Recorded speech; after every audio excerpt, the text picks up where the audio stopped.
from the alchemists, we have pharmacists, we have chemists, we have chefs. They all have a bit of the alchemist archetype in them. I mean, to me, the difference between someone who's a good cook and someone who's a chef is the alchemist archetype.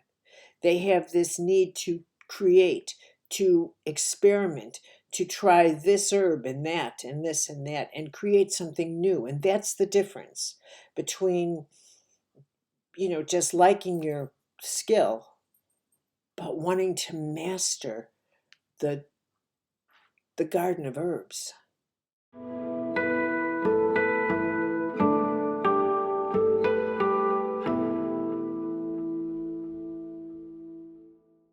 Hi everybody, time for this week's archetype video. I'm going to do the Alchemist this week, which has turned out to be a much more fascinating archetype than I really gave it credit for as I started to look into the history of this archetype, the depth of it, the power of it. So I want to start out with this because I think this is hilarious. Now, this is just history. So we're going back to a man named Johann Bottger, Bottger, 1682 to 1719. Not a particularly long life, but what he's credited with is the origin of Mason porcelain. And he was an alchemist. But he was originally imprisoned by Augustus the Strong of Saxony because he was hoping that this young alchemist could create gold from base metal, which of course is exactly what people believed an alchemist could do, was create the gold out of stuff. I mean, symbolically we're still doing that, and I'll get to that in a minute. But this poor kid, this poor young alchemist, he was 18 when he was captured, so he's a prisoner in Dresden, and he's doing all these experiments. And I seem to remember reading years ago about him and how he was working in this like dungeon, and it was so bloody hot that that's how he discovered the porcelain, because he was doing all these experiments, and porcelain needs to be heated up the ingredients need to be heated up to some ungodly temperature. And in fact, what he discovered by accident was porcelain. But he kept escaping, and they kept finding him and bringing him back. And so it's an incredible story, but it was all because this Augustus wanted this alchemist to create mountains of gold for him. And of course, as soon as you get mountains of gold, you could have mountains of wars, because that's what leaders do. When they have lots of power, they get lots of armies, and they have lots of armies, they can have lots of wars, and that's how the cycle goes. So he was out of luck, but he had lots of china as a result. So the Alchemist goes back because we are fascinated with what can we create from this?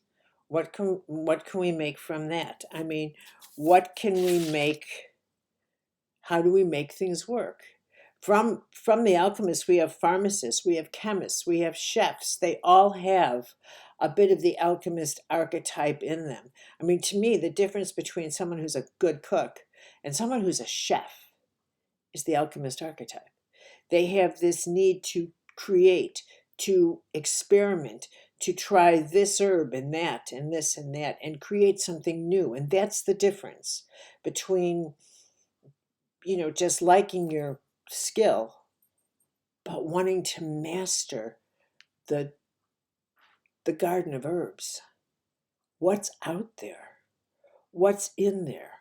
What happens if I take mint and mix it with this and da-da-da-da? Then what happens? Then you have an alchemist, someone who does this. It's what motivates the alchemist. And historically, I mean, it's a person who transforms or creates something that can oftentimes seem to be a magical process. Wizards, for example, magicians, they can border on the alchemist if they enter into that world of concoctions. Like you see, one of those wonderful Walt Disney fairy tales, when you see them brewing something and the smoke is coming out of a glass, and out of that potion comes something that changes someone from a prince to a frog, or a frog to a stone, or something like that. This capacity to find something that transforms this to that. So it would seem that transformation is the essence of what the alchemist is being driven by, and what alchemy is, which is the science of transformation.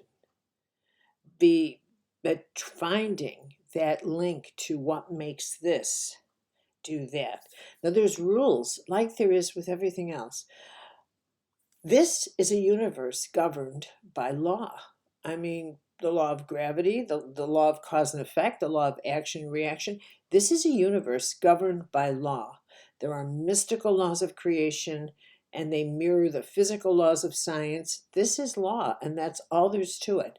And that's the nature of God. God is law. There is no off-planet being that looks like us, that's watching over us, that evaporates into whatever. That's nonsense. This is divine organics. It's all law. And the object is to really get how the laws work, and that they work through us. So in the science of alchemy, it was based on it evolved through understanding what laws seemed to initiate transformation. So at the base level, they thought, well, in order to obtain this goal, something of equal value has to be sacrificed or lost. In order to have this, you have to lose that. So for lead to turn to gold, something of value needs to be transformed and lost in the process. Everything can't go along for the ride. So something has to be lost, or evaporated, or given up. The caterpillar has to give up its form to become a butterfly. It can't also be a caterpillar. So the transformation process means the shedding of one system for another. And that is a fundamental principle of alchemy, that you get that if you want this, that can't go along for the ride. The lead may be what inspires you, but your goal is the gold. Now, in modern day alchemy, I think it goes in so many disguises. What is a goal that you see all over the place that maybe you wouldn't necessarily associate with an alchemist? However, we have never, ever, ever, really, I don't think, been so driven by trying to find the alchemical formula for longevity and youth. What can we take that transforms the lead of our body into eternal youth, into a vessel that never gets sick, that never wears out? What is it we can do? So in between, we have the world of endless vitamins, endless health drinks, endless organic everything, greens, and anything you want, protein bars, anything falls into the middle, so that this body is transformed into this body.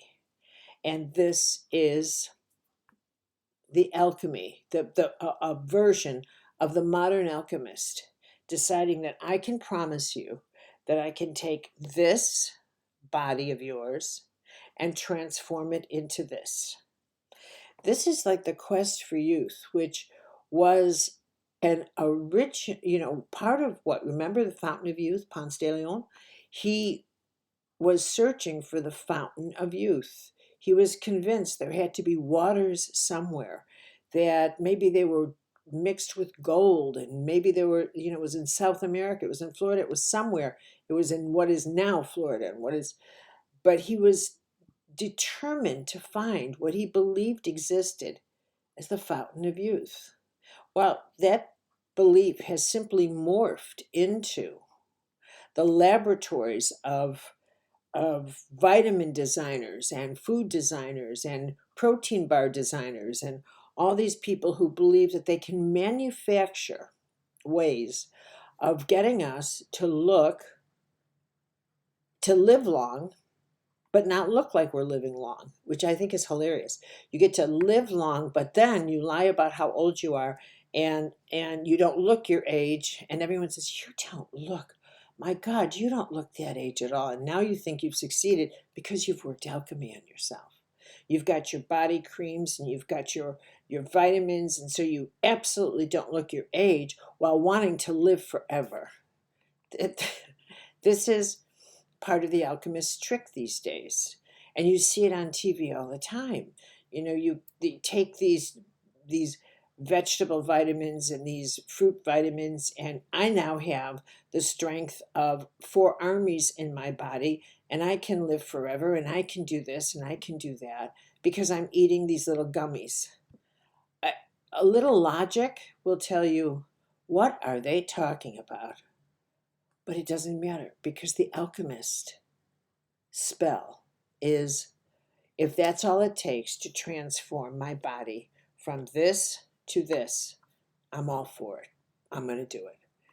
Classic alchemy. I mean, in the pattern of the alchemist. But what really is the journey of the alchemist? It really is about the transformation, the capacity we have in ourselves to transform ourselves, to transform the experiences of our lives from something that looks overwhelming to something from which we can derive gold, from something that looks like it's lead to that just makes us heavy, to something that becomes the gold of our soul. That's what the purest, in the purest sense of the alchemist, is our capacity to transform something that is what Buddha would call a lead. He wouldn't say lead, but he would say an illusion, into something that we recognize we have power over. Something I realized in medical intuition is that when I was doing readings on people, I always emphasize that life is power, that everything we do, everything we say, every single thing, everywhere, every thought is a negotiation of power, and it has something to do with the power that's running through you and how you negotiate your power in the world. And that every great teacher, that's why every great teacher would talk about how you use your power, not how you spend your money, but how you use your power in relationship to what it is you are engaging with in the world. That's the most important thing that you can learn here. And honestly, I wish that there was a way that I could just snap my fingers and you could see what you look like. That when you, and in this moment, I want you to imagine or think, not imagine like it's not real. I want you to think of something or a situation where you are actually hemorrhaging, where you're losing power, maybe something you're stressed about, or something you're an addict and you've got to have, you're waiting till you get off of work so you could have a drink or something like that. You just, something you're craving, something. And if I could snap my fingers and say, I want to show you what that energetically looks like, you would see your power coming into your body, but then it would be hemorrhaging to that person, place, thing, object. It would just be flowing right out of you to that thing that symbolized it. Now, the consequence of that is that what happens to our physical form, one of the greatest illusions, and it's very hard to really grasp, is that we are solid. We're not. We are dense energy, but we're not solid energy. We're dense, but not solid. Our cells are moving all the time. Our energy is moving all the time within our cells. So we're solid, but we're not. I mean, we're dense, but we're not as matterized as you might think. And when you drain your energy and you hemorrhage, what happens in my language is that you become more and more solid. You become more lead, to use the alchemist metaphor. You become denser and heavier and more lead, weighted down, weight, weighted down, because you're distributing your life force to what Buddha would call illusions, and you're becoming lead. And it's why when people carry so much in their hearts or carry so much in their souls, they actually do feel heavy. They actually do feel heavy. How often is it? One of the things I tell people when they need to begin their healing is, before you take yourself on, take on some tasks that you might think are meaningless, but they are the most meaningful things you can do. Because healing is a form of alchemy, where you want to take the density of your body and convert it into something healthier, the gold of health. And sometimes you don't have the energy to take on all the issues or initiate all the habits, the better lifestyle habits that you need to do. You don't have the energy to take on an addiction. You just don't. You have to start with recuperating, plugging in the holes where you are hemorrhaging, holes that are not so threatening. One of the things I tell people is, go clean out your closet. Throw things out. Throw out everything you don't need. Go throw out things. And that doesn't require that you change your habits. It doesn't require you to go have a cleanse at the basic level. Start throwing out things. In other words, to put it in alchemy language, give up. Get rid of so that you can get. Lighten up. Start to lighten up. Start to detach your energy from things. And you need that energy so you can utilize the circuitry for the transformation called healing that you want to engage in your inner laboratory, which is yourself. And so I tell people, start out small, doing things that you think are no big deal, which are the biggest deals of all. Clean out closets, throw out everything. If you haven't worn it in a year, throw it out. You're never going to wear it. If you haven't read, throw it out. Get rid of it. You should have me do it for you. I mean, I would. And don't look at my bookcase and think, oh, well, then why don't you clean out your bookcase? Don't go there. But when I go on a cleaning rampage, I'm like a mad demon, and I show no mercy. Everything goes. If I haven't used it, it's gone. If it doesn't, gone, gone, gone. I just clean it all out. And why is it everybody says, after they do that, I feel so light? I feel so light. They're not kidding. They do feel light. They should say, I feel light. I'm actually feeling light. I'm actually, here's another way to put it, I'm actually de-leading. I'm alchemizing. I'm actually I'm lightening, I'm making room for light and detaching from lead. That's exactly what you're doing. You are pulling up getting rid of ground and making your circuits available for more light. And that's exactly what you need, is releasing this. Now, we're starting with stuff, like getting rid of shoes you haven't worn in 30 years and getting rid of this and that. But as we work up in healing, as we work up the levels of your inner building, each floor, cleansing each floor becomes more challenging in this act of alchemy. Because eventually you are going to be working with everything that's in you, everything that is you, everything that is in you. You're going to be working with the thoughts you're attached to, the beliefs you're attached to. And it's and excavating attitudes and excavating belief patterns. That's a whole nother ballgame compared to throwing out a pair of shoes.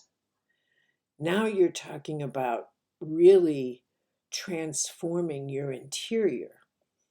But it's that level of work that really begins to produce the difference in what's happening in your cell tissues and what's happening in you. That you are now turning your body into your laboratory. You're now actually going to work. And here, let me point out something. Actually, healing is an alchemical process, right? So we start out oftentimes with deciding, well, I have to change my diet. And even that for some people is an enormous, are you kidding? I can't have sugar. I can't have this. I have to have that. It's an enormous hurdle at healing at the chemical level. But that's nothing compared to then this higher level where you need to now heal at the structural level. How you structure your thinking, how you structure your attitude, how you structure how you structure your reality. Now you're into the actual art of the game. Now you're getting your skill set. Now you're figuring out, how do I construct what I look at? What word do I choose? Because alchemy is about language. Alchemy is about, what word do I use? Will I empower this moment, or will I not empower it? How will I choose to see or interpret what I am seeing? Shall I say that it's a horrible thing? Shall I say that it's okay? Is it curious? What word will I use? Because every word triggers a chemical reaction in me. If I say, oh, this is awful, then awful triggers biochemical responses through my body. If I say, oh, this is curious, that does not alarm me. So you learn, how do I structure things? How do I say things? You begin to realize, what is it that I need, that I'm lacking? I do not have enough self-esteem to pull off the next leg of this journey. I don't have enough self. I still look to others for approval. I have to develop and fill in that gap now, because without that, I will ask other people for permission to have an original idea. Do you actually think I thought this? No, not you. Oh, well, in that case, So you see, the development of your inner self, this is your inner laboratory, is where you find all the real challenging work goes. And that changes the lead of your body to a different kind of gold. Alchemy, and that's the alchemy of healing. That wouldn't that be a fun workshop? I mean, not a video, but a real workshop, because that would really be a lot of work. That really would be worth teaching, but not in 20 minutes, by no means. But you get what I'm after here in terms of this alchemist work, in terms of the pattern of the alchemist. I think everybody, all of us, share this template that's drawn to transformation. We all share that. We all share this need to want to take the lead of our life and transfer it into gold. We all share that. Because that alchemical dynamic is the nature of life. We want to take our life and transfer it into something. We just are always doing this.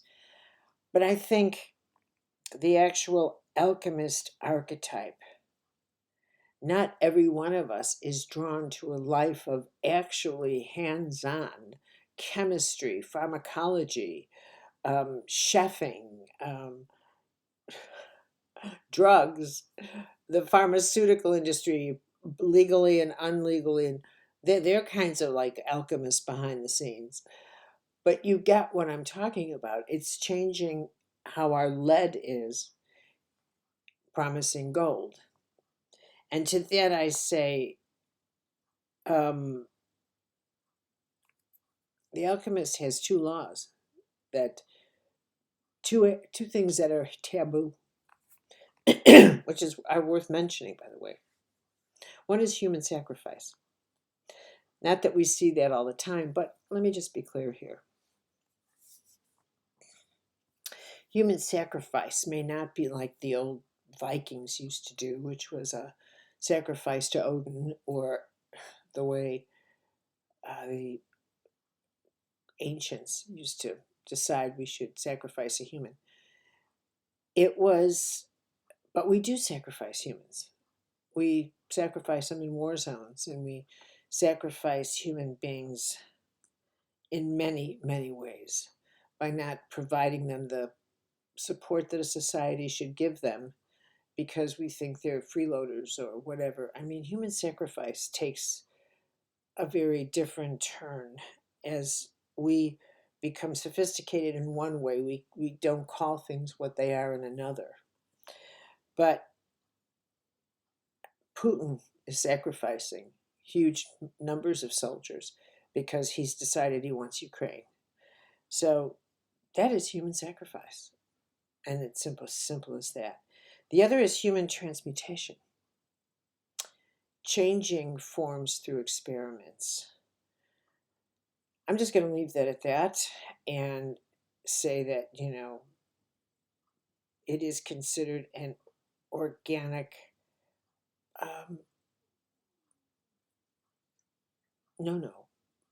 that human transmutation, experiments like at Auschwitz, like what we heard in the Holocaust, great, huge crimes, and they are cosmic-sized crimes. So, and they were forms of alchemy of the worst kind. What would happen if I take this human being and I did this to it, right? Okay, so that's the barbarism. That's also a form of alchemy. But back to ordinary times. What this means for how I would apply it to, why I bring all that up, by the way, is never think that spectrum, so long as the archetype exists, the whole of it exists, in all of its darkness, and all of its light, and all of its potential, for someone in pharmacology to discover the vaccines for an illness that is plaguing the lead of society so it can be healthy. That's a form of alchemy. That too. So you have to look at the whole of an archetype. You can never tell yourself human beings are not capable of the darkness that you look in history and say, oh, that was historic. You know what? I remember when I was a kid and I was reading Caesar's Gallic Wars. And I remember thinking, oh, thank God we're not that barbaric anymore, right? And then I came across World War I and II. And I thought, oh my God, nothing's changed. And of course, nothing has changed except how we practice barbarism. Right? And so that made me passionate about history from the time I read Caesar to forever, and how we understand ourselves, and that we are capable of transforming anything, any of the worst lead, into the most extraordinary gold. Let's be very clear about that. And even if you do not have a calling to be an alchemist, so to speak, we practice alchemy in everyday life, even in the way you may decide to make a dinner like, I don't want to make it ordinary. I'll just transform this into something incredible. Think like an alchemist. Think like I could take any situation and turn it into gold if I had to, by the way I talk about it, by the way I approach it, by the way work magic like a human being. Just spin it out of control with magic in your heart and magic in your imagination. How you can approach, to me, how you approach anything. I will never say to myself, what a gloomy day. I never let the outside determine my inside. That happened when I was a kid. I won't do that anymore. To me, my inner alchemy is that I take whatever situation I can and see what kind of fairy dust or gold dust I can bring to it. It's not always easy, and I don't always have that same amount of energy, but I give it my best shot. Believe me, I do. So I offer that to you. There's wonderful, great books on wizards and alchemists. They just make up such an incredible part of our imagination.